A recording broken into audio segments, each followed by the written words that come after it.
दोस्तों, आज मैं कॉन्जरिंग मूवी की रियल स्टोरी बताने वाला हूँ और अगर वीडियो पसंद आए तो चैनल को सब्सक्राइब करके एक कमेंट भी कर देना। तो शुरू करते हैं ये वीडियो। कॉन्जरिंग मूवी 2013 में आई थी, जो एक असली घटना पर आधारित, जिसमें एक डेमोनिक स्पिरिट रोडर आइलैंड में रहने वाले एक इनोसेंट फैमिली को हॉन्ट करता है। बहुत से लोगों का मानना था कि ये मूवी काल्पनिक है, जिसे जेम्स वैन ने डायरेक्ट किया था, लेकिन the conjuring movie paranormal investigator Ed और लॉरेन वॉरेन का डरा देने वाला पैरानॉर्मल एक्सपीरियंस था। कॉन्जरिंग की शुरुआत पैरन फैमिली से हुई। जनवरी 1971 में पैरन फैमिली रोडर आइलैंड के 14 रूम वाले फार्म हाउस में रहने आए। हस्बैंड और वाइफ रॉगर और कैलोरी, साथ ही उनके 5 बेटियों ने शिफ्ट होने के बाद कुछ स्ट्रेंज चीजों को नोटिस किया जो उस घर में हो रहे थे। शुरू में रॉजर की वाइफ कैरोलिन ने नोटिस किया कि कई चीजें अपने आप रहस्यमय तरीके से गायब होकर एक जगह से दूसरी जगह पड़े हुए मिल रहे हैं।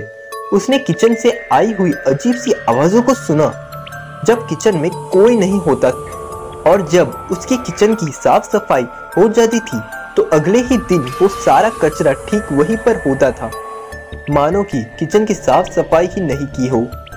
रॉगर और कैलोरी की 5 बेटियों ने कई स्पिरिट को देखा और उस घर के ज्यादातर स्पिरिट अच्छी आत्माएं थे जिन्होंने उन्हें कोई नुकसान नहीं पहुंचाया। पर वही कुछ आत्माएं उनके इस घर में आने के कारण बहुत गुस्सा थे। कैलोरी ने उस घर के पास्ट की कहे हिस्ट्री को जानने की कोशिश की तो उसे पता चला कि इस घर में एक फैमिली की 8 पीढ़ियां रह चुकी थी और उन सभी के रहस्यमय तरीके से मौत हो गई। उनके बच्चे 5 के समुद्र में मरे हुए पाए गए और एक बच्चे का मर्डर हुआ था। साथ ही कई सारे बच्चों ने खुद को स्टोर रूम में फांसी लगा दी। जिस स्पिरिट को फिल्म में दिखाया गया था उसका नाम बेथशेबा था, जो उस घर की सबसे खतरनाक स्पिरिट थी। कैरोली की सबसे बड़ी बेटी एंड्रिया पैरॉन ने कहा कि बेथशेबा को मेरी मॉम की बॉडी चाहिए, या कहे कि वो कैरोली को पोजेस करना चाहती है।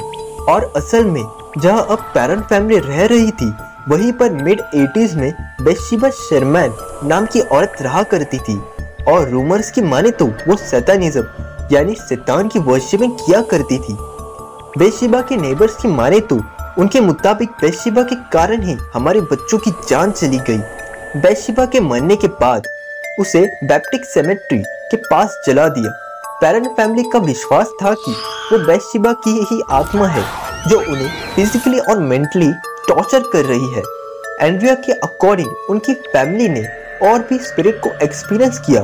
साथ ही कुछ बुरी आत्माओं के कारण उन्हें घर से सड़े मांस की बदबू आती थी और कभी कभी उनका पैर हवा में लेविटेट करने लगता था। उनके मुताबिक उसके फादर जब बेसमेंट में जाया करती थी तो उन्हें एहसास होता था कि कोई उनके पीछे खड़ा है। ये डरा देने वाली घटनाएं होने के बावजूद भी पैरन फैमिली वहां 10 सालों के लिए रहे और पैरानॉर्मल इन्वेस्टिगेटर वॉरेन कपल्स ने कई बार उस घर के चक्कर लगाए। एक वक्त में जब लॉरेन उस घर में उस स्पिरिट से बात करने की कोशिश कर रही थी तो बेथशेबा की आत्मा ने कैलोरी को पोजेस कर लिया था और वो एक अलग तरह से बातें कर रही थी। जिस चेयर पर वो बैठी थी वो अचानक लेविटेट करने लग गई। कैलोरी की बड़ी बेटी एंड्रिया ने उस इंसिडेंट को अपनी आंखों से देखा था, क्योंकि उसकी माँ एक अलग भाषा में बात कर रही थी। मूवी में दिखाया गया था कि एड ने एक्सोर्सिज्म परफॉर्म किया था, पर असल में वॉरेन कपल्स ने कहा कि एक्सोर्सिज्म को कैथोलिक प्रीस्ट ही परफॉर्म कर सकते हैं। उस हॉरर एक्सोर्सिज्म के बाद रॉगर ने वॉरेन कपल्स को अपने घर से जाने को कहा, क्योंकि उसको अपनी वाइफ की मेंटल कंडीशन की चिंता थी।